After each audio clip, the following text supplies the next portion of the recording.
So today's flow is all about post-run. So after you have been for a run or even a long walk, especially our lower body can feel really, really tight. And one thing I know through experience is that stretching out after a run is so important to maintain a healthy body, to prevent injuries and to create some more mobility in the body. So this is going to be a short flow to help all of you runners or walkers that really feel like you need a good stretch out after a run. Let's begin. So we're going to start today in child's pose. So we're going to sit back on our heels, stretching the arms forward, taking the chest to the mat. And just begin here to tune into the breath and creating some space in our chest. Breathing nice and deep. Now, child's pose not only is a lovely restorative pose, it helps to stretch out our lower back. And if you really extend those arms forward, you can begin to feel a stretch through the shoulders, the upper back and neck. Breathing deep.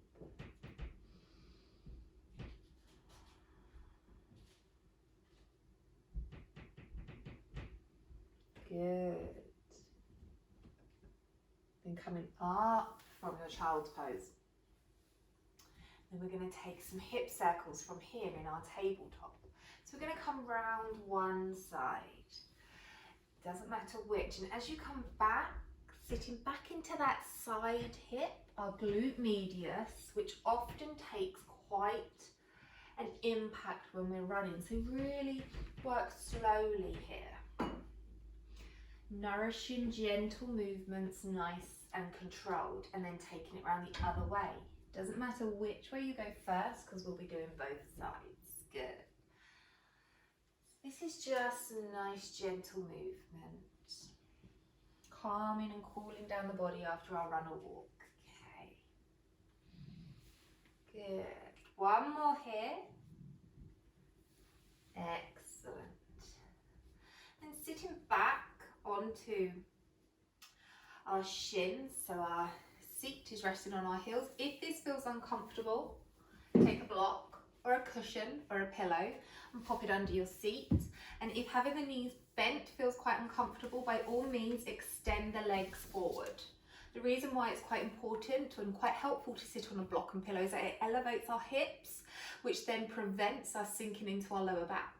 So either legs outstretched or tucked behind, whichever is more comfortable for you. Personally, I find it nicer to have my knees bent. I'm going to take the arms up here. So we're at goalpost arms or cactus arms, and then we're going to take them out. And just breathe into this stretch here as we stretch out our thoracic spine, our upper spine, our shoulders. And exhale, bringing the elbows together, dipping the head. Inhale, opening up. This time, can you draw the shoulders back a tiny bit more to create some space and a stretch through our chest. Breathing deep. Exhale, drawing elbows together, tucking the head down. One last time here, opening up. This time, can you reach just a tiny bit more forward? So we're ever so gently creating a back bend, a back extension through our spine. Breathe nice and deep, feeling the muscles across here begin to open, and exhale, bring it down. Good. Taking the arms out ahead of us now, we're going to do eagle arms, so lifting the right arm up and over, bending at the elbows, then either placing the backs of the hands together, or if you can, twisting round to palm to palm. Either way, it doesn't matter.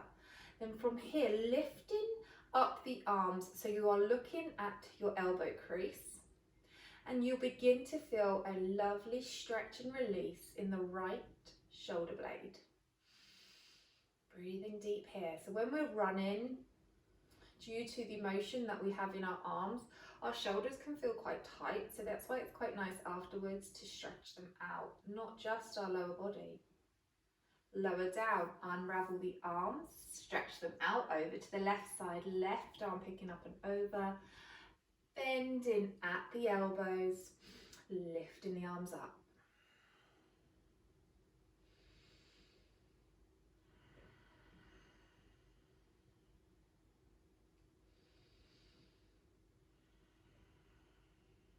One more breath here. Taking the arms down and shaking them out. Good. Just removing the cushion, the block or the pillow if you were using one. We're going to come forwards, taking the arms down and peel our way up to find our very first downward facing dog. So tucking the toes under, taking the hips high to the sky, walking the feet back. So really we want to be in like an upside down, facing V. So an inverted V shape. Hips nice and high. If you can you press through the knuckles of your hands to create a long spine? If your knees are bent, that is absolutely fine. We want to create length through the spine. Just here, just holding here, waking up the hamstrings. And just begin to find some movement through pedaling through the legs, walking the dog. Good. That's it. So you might feel this really, really nice stretching out of our hamstrings. Now, placing the left foot down, can you bring your right foot and just place the toes behind the heel and push your hips slightly further back? So we should be feeling now our calf stretch out.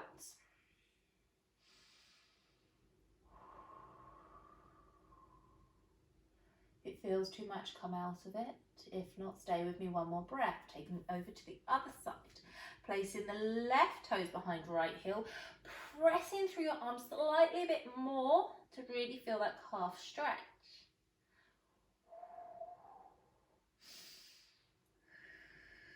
Good. Well done. Finding our downward facing dog. We're going to step forward this time with our right foot, coming forward to meet our hands. Doesn't matter if you need to encourage it with your hand. Taking that left knee down, we're going to come into our low lunge. From here, sweeping the arms up nice and high. We're lifting out of our hips, so we're not sinking down. We want to stay lifted, but we also want to be able to feel here, our hip flexor open and release. When we are running, our hip flexors are working so hard that they become really, really tight. So you just want to release it here. Good.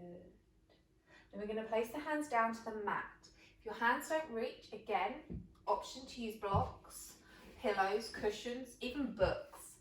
Placing your hands down, taking your seat back as we're going to flex the foot of that front leg. And we're going to stretch out our hamstring this way. So taking the gaze to those toes, really important to flex through this foot. Can feel quite intense, so just go to wherever feels comfortable for you that you can maintain for a few breaths.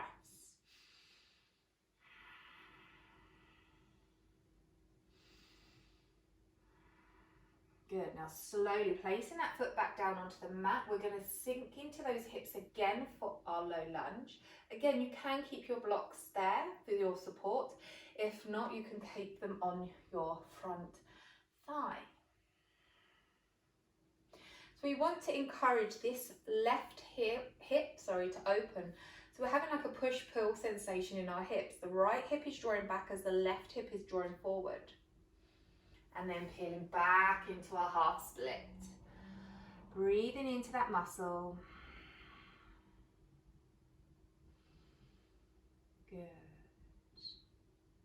Coming back through our low lunge. This time using the blocks to help, or if you're not using the blocks and your hands are on the mat, tucking that back toe under.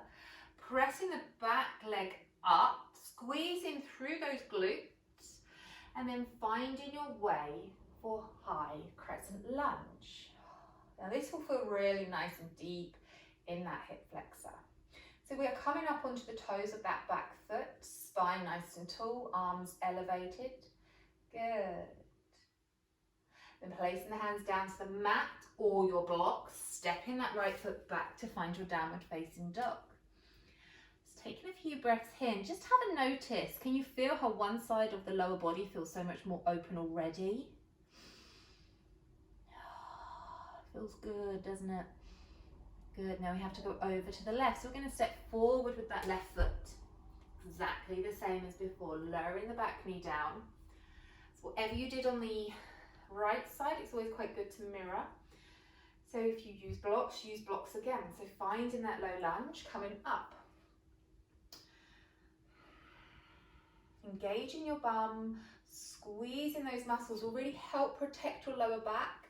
If you have a deep arch in your lumbar spine that you might feel like this, by engaging our muscles here, it will help protect our lower back. Taking the arms up, finding some length through the spine. Good, gaze facing forward. Taking the hands down to the block or mat and taking the hips back, flexing through that left foot, taking the gaze down.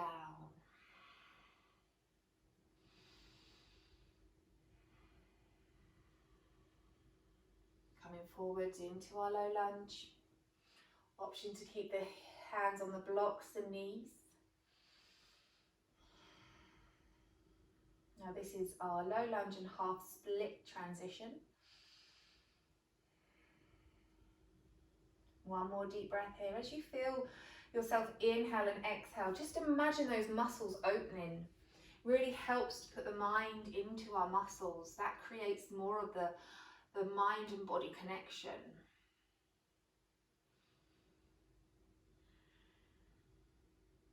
One more breath here. Then coming forward, using your blocks to help, tucking that back toe under, coming up onto the tiptoes, pressing that leg high, squeezing your glutes, and finding your way to your high crescent lunge. So our weight is in this front foot, grounding down through our toes, hands and fingers spread, strong and active. Excellent. Taking hands down to the mat or to your blocks, stepping that left foot back for your downward facing dog. Breathing deep, begin to pedal out the legs, walking the dog again. Good.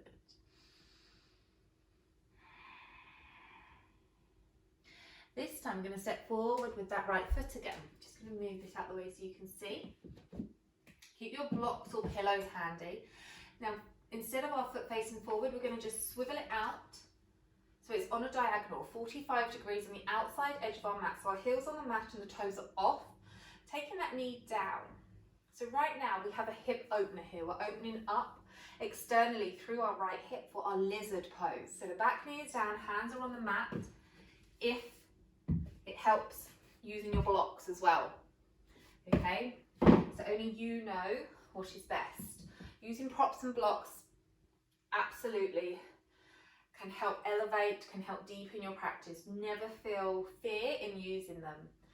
So just holding this pose here, because again, our hips seem to like tense up and can close due to the compression that running offers. So just breathe with it. Hips also can feel always quite tight and locked. The hips are the body's energy center. It's where we store a lot of emotions about our past, store stress, anxiety, etc. So when we open them, we have to open them quite gently. Good. Now from here, can you tuck under your toes on that back foot? So we're going to use some strength now in the upper body just to deepen the stretch a tiny bit more. Picking up that back leg, pressing through the hands, draw tummy in, and you will feel now your quad and your hip flexor here begin to release. Again, going gently. Good. Now from here, we're going to take that body weight back, taking the foot all the way back into the center line of our mats, and then stepping back downward facing. Stepping forward this time with our left foot, coming into the center and then shifting it over to the outside edge, just like before, heel on the mat, toes off. Fingers facing forward, taking the gaze upward. And then lowering that back knee and leg down to the mat. Breathing deep here, using your hands to support you. You might notice that one hip feels slightly tighter than the other. Again, completely normal. We're all a little imbalanced. Good. Now if you want to deepen it slightly a bit more, tucking those toes under, pressing that back leg off the mat to lift yourself off, pressing through your hands for lifted lizard.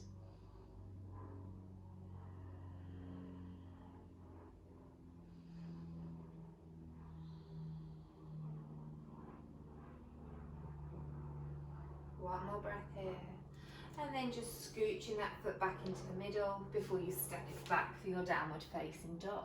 Excellent, well done.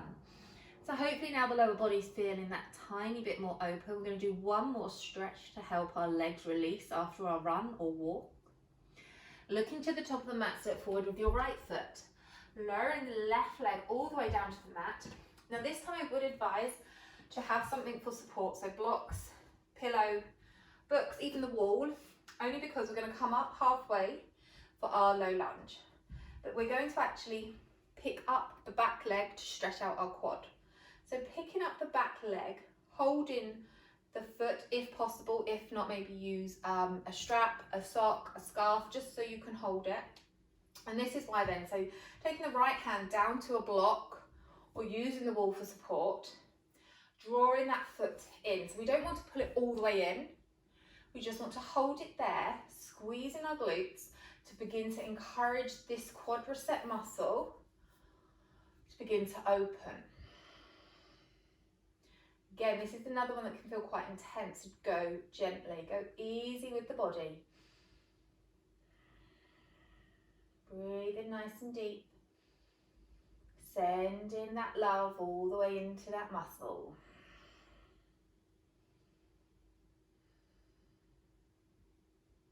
Good. One more breath here. Lowering that foot down nice and slowly, using your blocks to help you step back. Just coming onto our knees, then we're going to step forward. So we're not taking that downward facing dog this time. So find your position, your foundation, so hips facing forwards, using the block now this time on the left side for support. Bending that back knee in, holding the foot, sock, whatever, for support to help you draw that leg in. So we want to make sure that we're not dumping into our spine here, so we have a deep lumbar crease and we don't want to be tucking the tailbone under. Neutral spine in that natural S shape. Good. Slowly lowering that foot down. We're going to use the blocks this time and we're going to come all the way. Good. Now just moving the blocks to one side, we're going to press ourselves back up into our downward facing dog. And last downward facing dog of this stretch. Looking to the top of the mat, we're going to step, jump or hop to meet our hands and find our way to seated. Good. We're going to come out to our seated forward fold with our legs extended in front of us, toes flexed, sitting nice and tall. Hands resting on our knees. Here we're going to inhale, lifting the arms up nice and high, taking the gaze with it. And exhale, folding forward over the legs with a flat back. Doesn't matter if your hands are nowhere near your arms, your feet, sorry. The purpose of this pose is to stretch out the hamstrings. It isn't to get the nose to touch the knees. One more breath here with a flat back. Now what we're going to do, we're going to create some flexion in that spine by rounding the back, taking the head down, letting all those muscles and ligaments in our lower back just release. Peeling your way up. Then do that one more time. So inhale, taking the arms up nice and high, lifting the gaze. Exhale, reaching over for your half forward fold. Breathing nice and deep, feeling those hamstrings begin to relax and loosen. It's why we should always keep with our breath, because if we hold our breath, then our body and our muscles think, uh-oh, something's wrong, I'm not going to release. Lowering the arms down, taking the head down with you, curling through that spine.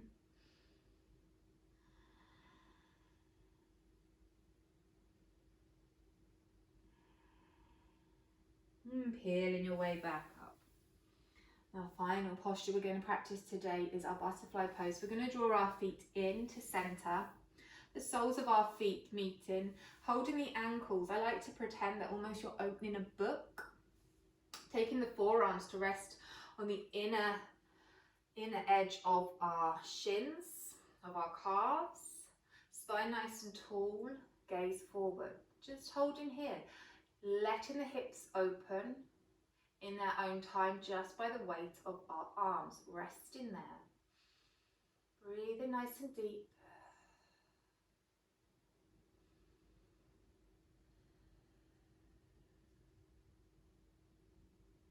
Drawing the knees up, holding them on the outside edge with our hands, joining them just a touch and then taking them back down. Again, finding that position, spine nice and tall, being gentle, no forcing, no pushing. Hips will open when they're ready. We're just stretching out that inner thigh and our hips, and even we're getting into our glutes here. Drawing the knees up, encourage them nice and slowly just to meet, tap, and then come back down. Last time here.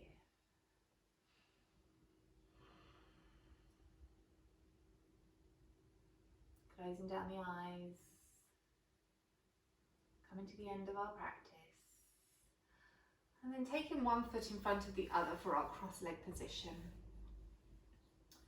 So I've got my right leg in front, sitting up nice and tall so you're on the bony part of your bottom and reaching forwards with the hands just halfway. So our head isn't going down, this is just to stretch out that right glute. So whatever leg is in front, you will feel this stretch here in that glute.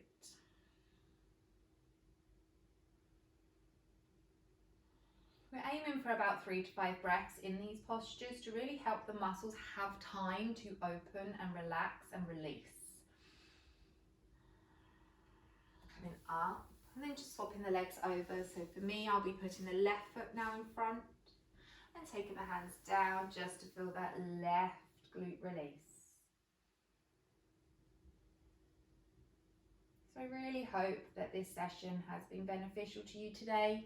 I hope it's made a difference to how your body feels after your run. I think it's taken roughly about 20 minutes, which is a perfect amount of time that a cool down should take. And just think of using your yoga for complementing your running to help your body to run better with less niggles and to prevent injury. Walking the hands back up, nice and slowly. And we're done.